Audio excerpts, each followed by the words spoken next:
I den her video viser jeg, hvordan man eksporterer sine baner fra Condes og til O-Track, så de løbere, der har deltaget i et orienteringsløb, kan sammenligne baner. Man åbner sin løb i sit træningsløb i Condes, hvor man har lavet banerne, og så klikker man på eksportere, og den funktion, man skal bruge, er eksportere til GPS. Her skal man sikre sig, at man har valgt KMZ som eksportfilformat, og over under banerne skal man måske lige sikre sig, at man har valgt banerne, og man behøver ikke blank kort, og alle poster, de skal ikke med. Og så trykker vi eksporter, og så ryger løbet over i den mappe, hvor kortet ligger, og den skal lige stå og summe et øjeblik. Det var det.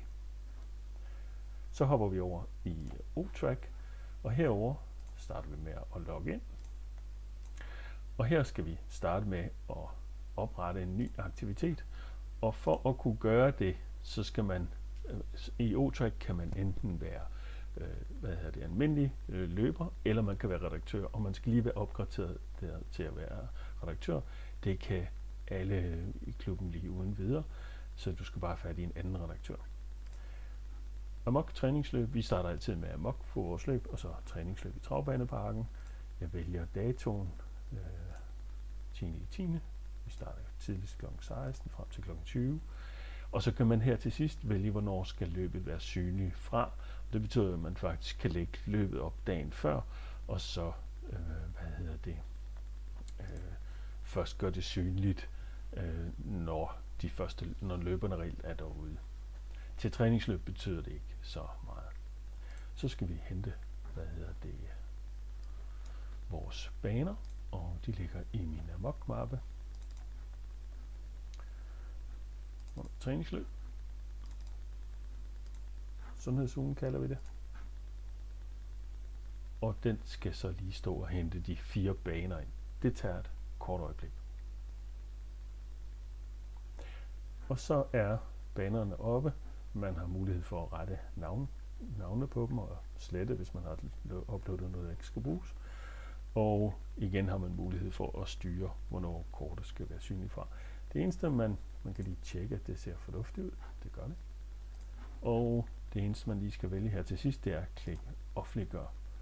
Og så gemmer vi disciplin her.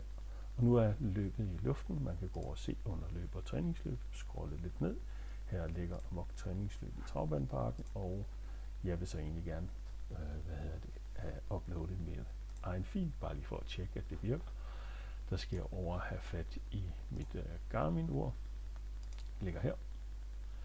Og jeg skal have fat ind under aktiviteter, og så det sidste nye løb, og den skal lige uploade. Så skal vi have den lange bane, og så uploader vi tracket. Og så kan vi egentlig gå ind i 2D Rerun og se, at det fungerer.